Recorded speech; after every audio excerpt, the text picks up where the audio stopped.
Chapter 2. There is a solution. We of Alcoholics Anonymous know thousands of men and women who were once just as hopeless as Bill. Nearly all have recovered. They have solved the drink problem.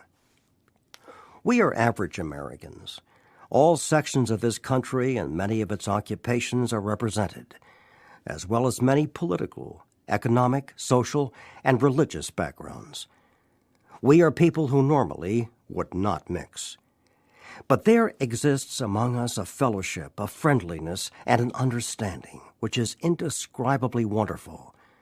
We are like the passengers of a great liner, the moment after rescue from shipwreck, when camaraderie, joyousness, and democracy pervade the vessel from steerage to captain's table.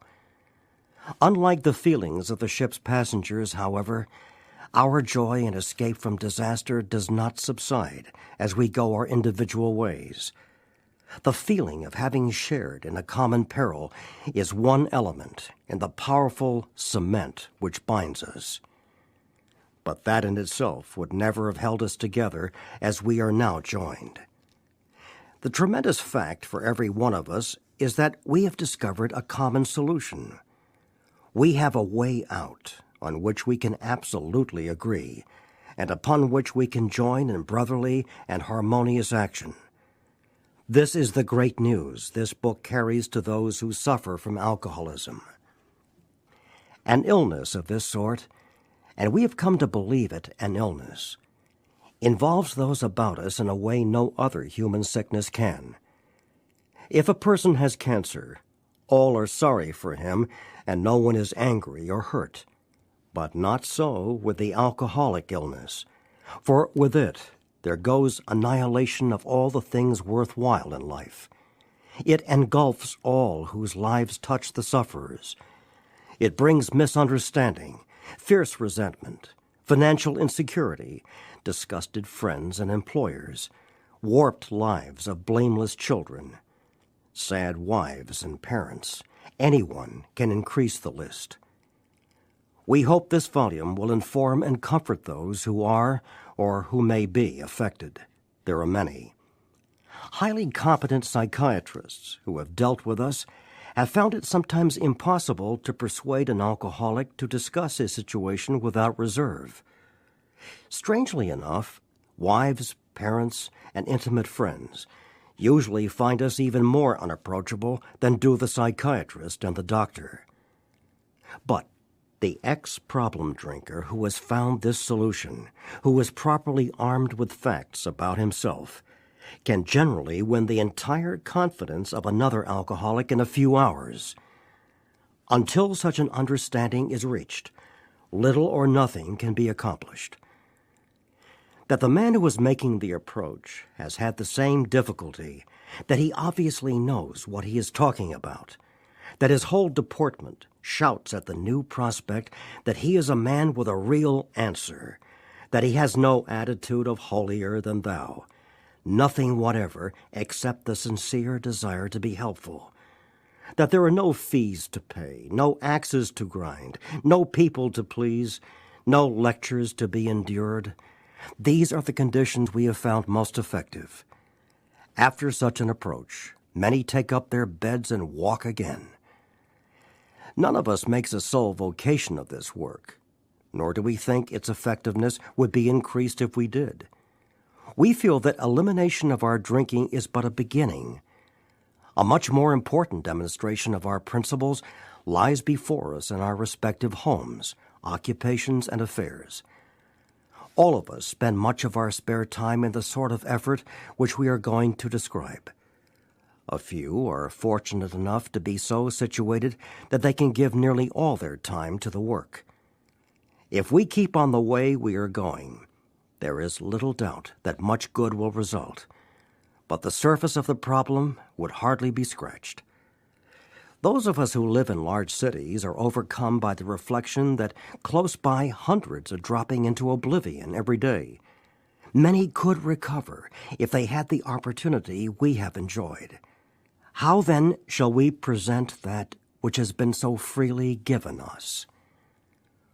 We have concluded to publish an anonymous volume setting forth the problem as we see it. We shall bring to the task our combined experience and knowledge. This should suggest a useful program for anyone concerned with a drinking problem. Of necessity, there will have to be discussions of matters medical, psychiatric, social, and religious. We are aware that these matters are, from their very nature, controversial.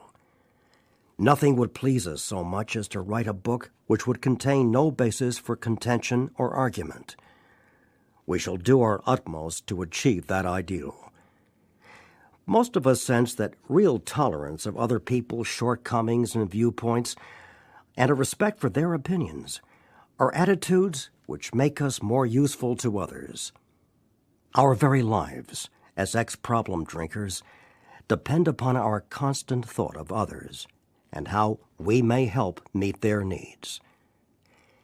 You may already have asked yourself why it is that all of us become so very ill from drinking. Doubtless you are curious to discover how and why, in the face of expert opinion to the contrary, we have recovered from a hopeless condition of mind and body. If you are an alcoholic who wants to get over it, you may already be asking, what do I have to do?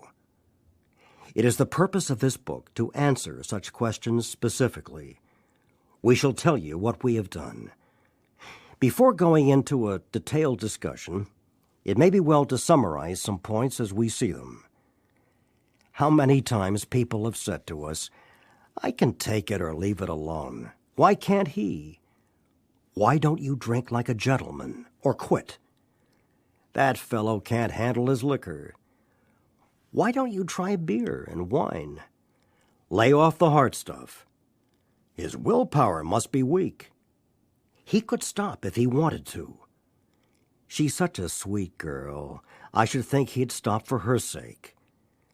The doctor told him that if he ever drank again, it would kill him. But there he is, all lit up again.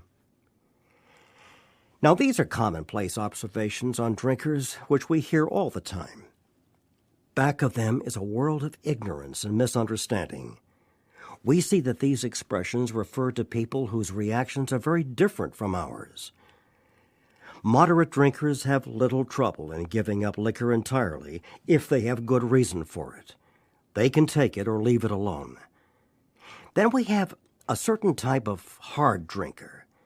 He may have the habit badly enough to gradually impair him physically and mentally. It may cause him to die a few years before his time. If a sufficiently strong reason, ill health, falling in love, change of environment, or the warning of a doctor becomes operative, this man can also stop or moderate, although he may find it difficult and troublesome and may even need medical attention. But what about the real alcoholic? He may start off as a moderate drinker.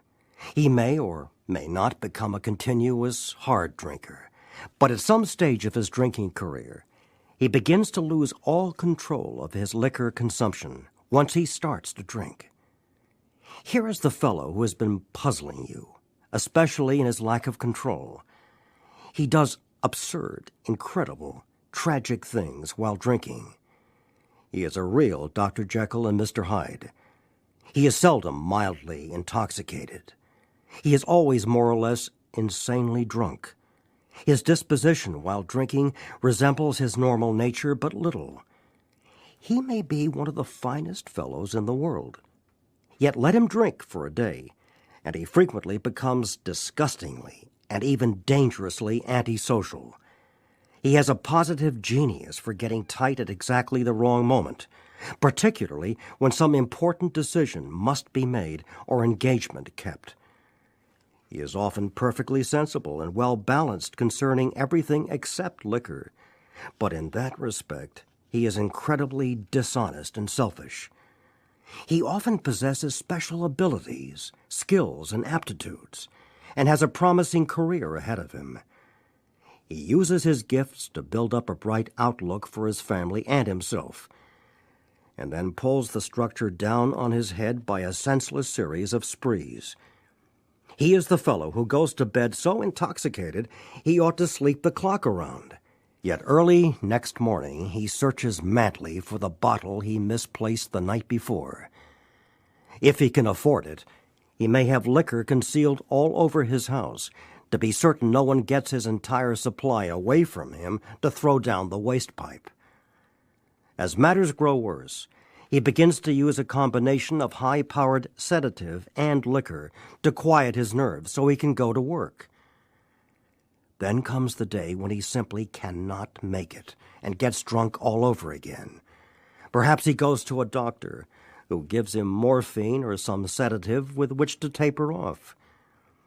Then he begins to appear at hospitals and sanitariums. This is by no means a comprehensive picture of the true alcoholic, as our behavior patterns vary. But this description should identify him roughly. Why does he behave like this? If hundreds of experiences have shown him that one drink means another debacle with all its attendant suffering and humiliation, why is it he takes that one drink?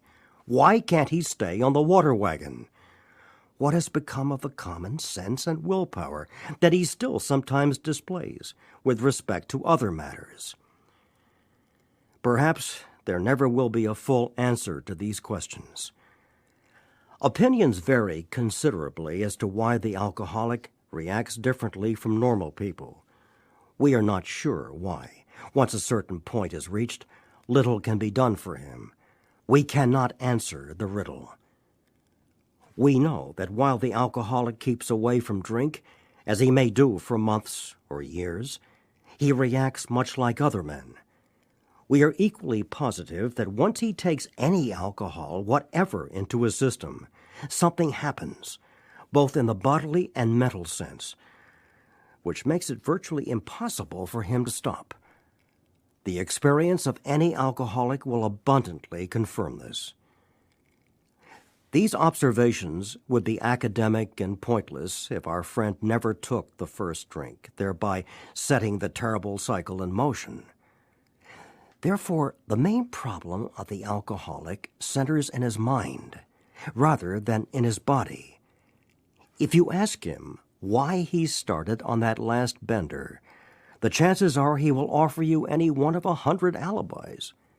Sometimes these excuses have a certain plausibility, but none of them really make sense in the light of the havoc an alcoholic's drinking bout creates. They sound like the philosophy of the man who, having a headache, beats himself on the head with a hammer so that he can't feel the ache. If you draw this fallacious reasoning to the attention of an alcoholic, he will laugh it off, or become irritated and refuse to talk. Once in a while he may tell the truth, and the truth, strange to say, is usually that he has no more idea why he took that first drink than you have. Some drinkers have excuses with which they are satisfied part of the time, but in their hearts they really do not know why they do it. Once this malady has a real hold, they are a baffled lot. There is the obsession that somehow, someday, they will beat the game, but they often suspect they are down for the count. How true this is, few realize. In a vague way, their families and friends sense that these drinkers are abnormal, but everybody hopefully awaits the day when the sufferer will rouse himself from his lethargy and assert his power of will. The tragic truth is that if the man be a real alcoholic, the happy day may not arrive. He has lost control. At a certain point in the drinking of every alcoholic, he passes into a state where the most powerful desire to stop drinking is of absolutely no avail. This tragic situation has already arrived in practically every case long before it is suspected. The fact is that most alcoholics, for reasons yet obscure, have lost the power of choice in drink. Our so-called willpower becomes practically non-existent. We are unable at certain times to bring into our consciousness with sufficient force the memory of the suffering and humiliation of even a week or a month ago. We are without defense against the first drink. The almost certain consequences that follow taking even a glass of beer do not crowd into the mind to deter us. If these thoughts occur, they are hazy and readily supplanted with the old threadbare idea that this time we shall handle ourselves like other people. There is a complete failure of the kind of defense that keeps one from putting his hand on a hot stove. The alcoholic may say to himself in the most casual way, "It won't burn me this time, so here's how." Or perhaps he doesn't think at all. How often have some of us begun to drink in this nonchalant way, and after the third or fourth, pounded on the bar and said to ourselves, "For God's sake, how did I ever get started again?" Only to have that thought supplanted by, "Well, I'll stop with the sixth drink," or "What's the use, anyhow?" When this sort of thinking is fully established in an individual with alcoholic tendencies, he has probably placed himself beyond human aid, and unless locked up, may die or go permanently insane. These stark and ugly facts have been confirmed by legions of alcoholics throughout history. But for the grace of God, there would have been thousands more convincing demonstrations. So many want to stop but cannot. There is a solution. Almost none of us like the self-searching, the leveling of our pride, the confession of shortcomings which the process requires for its successful consummation. But we saw that it really worked in others, and we had come to believe in the hopelessness and futility of life as we had been living it. When, therefore, we were approached by those in whom the problem had been solved, there was nothing left for us but to pick up the simple kit of spiritual tools laid at our feet. We have found much of heaven, and we have been rocketed into a fourth dimension of existence of which we had not even dreamed. The great fact is just this, and nothing less, that we have had deep and effective spiritual experiences which have revolutionized our whole attitude toward life, toward our fellows, and toward God's universe. The central fact of our lives today is the absolute certainty that our Creator has entered into our hearts and lives in a way which is indeed miraculous. He has commenced to accomplish those things for us which we could never do by ourselves. If you are as seriously alcoholic as we were, we believe there is no middle-of-the-road solution. We were in a position where life was becoming impossible, and if we had passed into the region from which there is no return through human aid, we had but two alternatives. One was to go on to the bitter end, blotting out the consciousness of our intolerable situation as best we could, and the other, to accept spiritual help. This we did because we honestly wanted to, and were willing to make the effort. A certain American businessman had ability, good sense, and high character. For years he had floundered from one sanitarium to another. He had consulted the best-known American psychiatrists. Then he had gone to Europe, placing himself in the care of a celebrated physician, the psychiatrist Dr. Jung, who prescribed for him. Though experience had made him skeptical, he finished his treatment with unusual confidence. His physical and mental condition were unusually good. Above all, he believed he had acquired such a profound knowledge of the inner workings of his mind and its hidden springs that relapse was unthinkable. Nevertheless, he was drunk in a short time. More baffling still, he could give himself no satisfactory explanation for his fall. So he returned to this doctor, whom he admired, and asked him point-blank why he could not recover. He wished above all things to regain self-control. He seemed quite rational and well-balanced with respect to other problems. Yet he had no control whatever over alcohol. Why was this? He begged the doctor to tell him the whole truth, and he got it. In the doctor's judgment, he was utterly hopeless. He could never regain his position in society, and he would have to place himself under lock and key or hire a bodyguard if he expected to live long. That was a great physician's opinion. But this man still lives and is a free man. He does not need a bodyguard, nor is he confined. He can go anywhere on this earth, where other free men may go without disaster, provided he remains willing to maintain a certain simple attitude. Some of our alcoholic readers may think they can do without spiritual help. Let us tell you the rest of the conversation our friend had with his doctor. The doctor said, "You have the mind of a chronic alcoholic. I have never seen one single case recover where that state of mind existed to the extent that it does in you." Our friend felt as though the gates of hell had closed on him with a clang. He said to the doctor, "Is there no exception?" "Yes," replied the doctor, "there is. Exceptions to cases such as yours have been occurring since early times. Here and there, once in a while, alcoholics have had what are called vital spiritual experiences. To me, these occurrences are phenomena. They appear to be in the nature of huge emotional displacements and rearrangements. Ideas, emotions, and attitudes, which were once the guiding forces of the lives of these men, are suddenly cast to one side, and a completely new set of conceptions and motives begin to dominate them. In fact, I've been trying to produce some such emotional rearrangement within you.